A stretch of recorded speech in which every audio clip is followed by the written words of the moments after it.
నిన్న cabinet meeting జరిగింది. ఈ కేబినెట్ మీటింగ్ లో పవన్ కళ్యాణ్ మీద వైకాపా విమర్శలు చేస్తుంటే స్పందించరేంటి అని చెప్పి చంద్రబాబు నాయుడు గారు అన్నారని చెప్పి అన్ని పత్రికల్లో వచ్చింది. కుల రాజకీయాలను తిప్పి కొట్టాలి కదా, కూటమిలో ఎవరిపైన విమర్శలు వచ్చినా సమిష్టిగా ఎదుర్కోవాలి, మంత్రులకు సీఎం స్పష్టీకరణ. కుల రాజకీయాలు ఇంతకు ఎవరు చేస్తున్నారు? చంద్రబాబు నాయుడు గారు ఎవరు చేశారు? మొన్నటికి మొన్న మీరు మాట్లాడినటువంటి మాటలు, చనిపోయినటువంటి సాయి కృష్ణది కాపు సామాజిక వర్గమే, చంపేశాడన్నటువంటి నాగరాజు కూడా కాపు సామాజిక వర్గమే. మరి చెప్పి ఒక ముఖ్యమంత్రి స్థానంలో ఉండి కుల రాజకీయాలు మాట్లాడింది ఎవరు? ఒక పోలీస్ అధికారికి కులాన్ని ప్రస్తావిస్తూ ఆపాదించింది మీరు కదా. నేరస్తులను ప్రోత్సహించడం, వారికి వంత పాడటం వైకాపా నైజం అని, అందుకే ఆ పార్టీలో ఎక్కువ మంది రౌడీ షీటర్లు, సంఘ వ్యతిరేక శక్తులు ఉన్నారన్నారు. ఎందుకు ఇన్ని అబద్ధాలను ప్రచారం చేస్తారు? ఏ రోజన్నా ఒక్క రోజన్నా మీ మొహానికి మీరు నిజం చెప్పి తెచ్చారా? 135 మంది తెలుగుదేశం పార్టీ ఎమ్మెల్యేలు ఉంటే దాంట్లో 115 మంది క్రిమినల్స్. 115 మంది క్రిమినల్స్. ఏడీఆర్ ఇచ్చినటువంటి రిపోర్టు, ఎలక్షన్ అఫిడవిట్ ప్రకారం అత్యధిక నేరగాళ్ళు ఉన్నటువంటి క్యాబినెట్ ఈ భారతదేశంలో ఆంధ్రప్రదేశ్ క్యాబినెట్.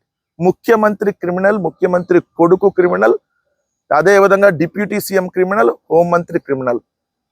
మీరందరూ క్రిమినల్స్తో కూర్చొని నిన్న క్యాబినెట్ సమావేశం ఏర్పరిచి, నిన్న మీది సమావేశం అయింది క్రిమినల్స్ క్యాబినెట్, మొత్తం క్రిమినల్సే, స్క్రాప్ అంతా అక్కడే ఉంది.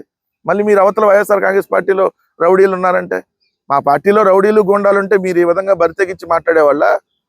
ఈ విధంగా ఒకడేమో చెప్పులు తీసుకొని చూపించి కొడతా అనేవాడా, ఇంకోడేమో పీకలను బిసికి చంపేస్తా అనేవాడా, ఒకడేమో బోషుడికే అనేవాడా, ఒకడేమో డాన్స్లు వేసుకుంటా ఇప్పటం వెళ్ళి కారు మీద కూర్చొని ఎవరిది రౌడీయిజం, ఎవరిది రౌడీ వేషాలు? ఒక్కొక్క నా డాషుల్ని తోలు తీస్తా, తిత్తి తీస్తా, మోకాల మీద కూర్చోబెడతా, అరచేతిలో గీతల కేస్తా, చంపేస్తా, పొడిచేస్తా అనేవాడు రౌడీనా? అరే పోనీండ్లే, గజరాజు పోతా ఉంటే కుక్కలు మురుగుతా ఉంటాయి, అవి పిచ్చి కుక్కలే అని వదిలేసిన వాళ్ళు రౌడీయా? చెప్పండి చంద్రబాబు నాయుడు గారు. రెండోది, పవన్ కళ్యాణ్ కష్టం వస్తే ఆదుకోమని అంటున్నారు. మరి ఆంధ్రప్రదేశ్ రాష్ట్ర ప్రజలకు కష్టం వస్తే ఎవరు ఆదుకుంటారు? దానికి కూడా మీరు సమాధానం చెప్పాలి కదా. ఎందుకంటే ఈరోజు రాష్ట్రంలో అందరూ ఇబ్బందుల్లో ఉన్నారు, అన్ని వర్గాలు. దాని మీద మీరు క్యాబినెట్లో మాట్లాడరు. యూరియా దొరకట్లేదు, ఆ యూరియా యాప్లు రైతులను వేధిస్తూ ఉన్నాయి, ఆ యాప్లు అర్థం కాకుండా. యాప్ల వల్ల మీరు వేధిస్తున్నారు, యాప్లు పెట్టి దాని మీద చర్చిస్తారు క్యాబినెట్లో. ఇదేంటి కులాలు, ఇప్పుడు కులాల మధ్య చిచ్చు పెట్టి సమాజంలో చీలికలు తెచ్చేందుకు కుట్రలు చేస్తుందని మండిపడ్డారు. మేము ఎప్పుడు కూడా సమాజంలో కులాల మధ్య చిచ్చు పెట్టే ప్రయత్నం మేము ఎప్పుడు చేయలే, మీరు చేశారు ఆ విధంగా. మీరు ఇదే అమర్నాథ్ గౌడ్ అనేటటువంటి రేపల్లెలో ఒక బీసీ కుర్రాడు అని చెప్పి తీసుకొని వచ్చింది మీరు. అక్కడ వాళ్ళకేదో వ్యక్తిగతంగా గొడవలు జరిగితే ఆ పిల్లలిద్దరి మధ్య జరిగిన దాన్ని రాజకీయం చేసి లబ్ధి పొందింది మీరు కదా. అమర్నాథ్ గౌడ్ని చంపేశారు అని చెప్పి. అదేవిధంగా అక్కడ ఒక రౌడీ షీటర్, ఎక్కడ మాచర్లలో తోట చంద్రయ్య అనేటటువంటి ఒక రౌడీ షీటర్, అతను చనిపోతే అమ్మ బీసీ తోట చంద్రయ్యని చంపేశారని చెప్పి రాజకీయం చేసింది ఎవరు? వాళ్ళ కొడుక్కి ఈరోజు ఉద్యోగం ఇచ్చింది కూడా మీరే కదా. ఏది క్రిమినల్ కొడుక్కి. మరి మీరు ఈరోజు క్రిమినల్స్ గురించి మాట్లాడితే ఎట్లా? రౌడీ షీటర్ కొడుక్కి, అతను కూడా రౌడీ షీటర్, అతను మన జంట హత్యలు చేసిందంటూ తోట చంద్రయ్య కొడుకు హస్తం కూడా ఉంది. అతను తీసుకొని వచ్చి మీరు ప్రభుత్వ ఉద్యోగం ఇచ్చారు. ఇలా ఉంటుంది. మంత్రులంతా ఎందుకు స్పందించలేదని చెప్పి ఆయన అన్నారంట. సిఏ నాగరాజును సస్పెండ్ చేసాం, అరెస్ట్ కూడా చేసాం, లోతైన దర్యాప్తు కూడా సిట్టు వేసాం. ఏది ఆధారాలు మొత్తం మాయం చేసిన తర్వాత సిట్టు వేశారా? మధ్యలో సెటిల్మెంట్ చేశారా మీరు వాళ్ళ కుటుంబంతో? చెప్పండి చంద్రబాబు నాయుడు గారు. ఒక రాజకీయ పార్టీ ఊరూరా కుల సమావేశాలు నిర్వహించడం ఏం సంస్కృతి? అయినా నేరం చేసిన వాడికి కులం ఏమిటి? సిఐ నాగరాజుకు అభిమానులు ఉండి వాళ్ళేదో ర్యాలీలు చేస్తే అవి ప్రభుత్వమే చేయిస్తున్నట్టు వైకాపా బురదల్లాలను చూస్తుందని మండిపడ్డారు. కుల సమావేశాలు ఎందుకు పెడుతున్నారా? రాజకీయ పార్టీలో మీరు ఇప్పుడు ఎప్పుడు బీసీ సమావేశాలకి, ఎస్సీల సమావేశాలకు మీరు ఏ రోజు కుల సమావేశాలు పెట్టలేదా? అంటే మీరు చేస్తేనేమో సంసారం, అవతల వాళ్ళు చేస్తేనేమో డాష్ డాష్ డాష్. రాజకీయ పార్టీ కులాల వారీగా సమావేశాలు నిర్వహించకూడదంట. మరి ఈరోజు మీరు నిర్ణయం తీసుకోండి. మీ రాజకీయ పార్టీ ఇప్పుడు మీరు ఎవరు కులాల వారీగా సమావేశం నిర్వహించొద్దు. మీరు చేస్తే సంసారం, అవతరాలు మాత్రమే చేయకూడదు. సిగ్గుండాలి కొద్దిగా చంద్రబాబు నాయుడు గారు. నాగరాజుకి అభిమానులు ఉంటారంట. అవునవును, 200 కోట్లు అక్రమంగా సంపాదించినటువంటి నాగరాజుకి అభిమానులు ఉండటంలో తప్పే ఉంది. నాగరాజుకి అభిమానులు ఉంటారు. తెలుగుదేశం జనసేన వాళ్ళు జిందాబాదులు కొడతారు, నాగరాజ నాగరాజ అంట పాటలు పాడుకుంటారు.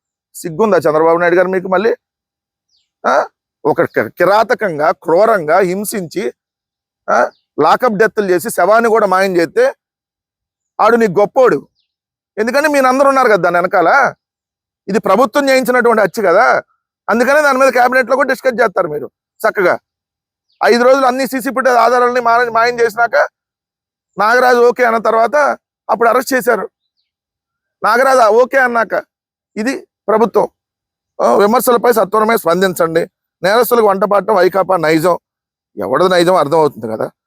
నేరస్తులంతా కలిసి క్యాబినెట్ సమావేశం అయ్యి, అది క్యాబినెట్ మీటింగ్ కాదు, నేరస్తుల మీటింగ్ నిన్న మీకు జరిగింది.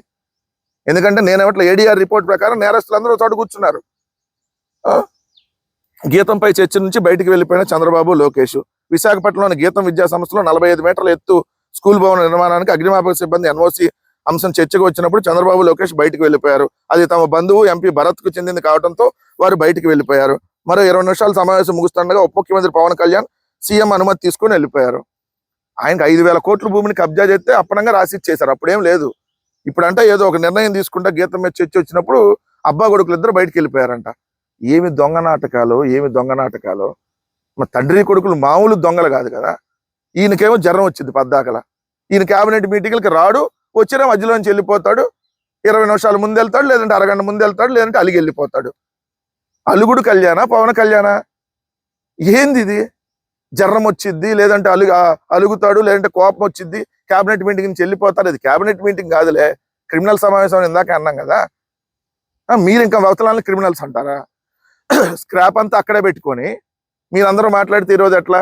జనసేన నుంచి 21 మంది గెలిస్తే దాంట్లో 10 మంది ఏదైతే క్రిమినల్స్ ఉన్నారు మీరు మాట్లాడతారు. 8 మంది బీజేపీ నుంచి గెలిస్తే 6 క్రిమినల్స్ ఉన్నారు. దాంట్లో క్రిమినల్ కేసులు ఉన్నటువంటి వ్యక్తులు మీరు ఈరోజు పెంచి పోషిస్తా నడి రోడ్డు మీద హత్యలు చేస్తూ ఉంటారు.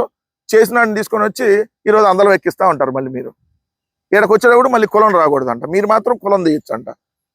ఇది క్యాబినెట్ మీటింగ్లో నిన్న చంద్రబాబు నాయుడు గారు వేసినటువంటి వేషాలు.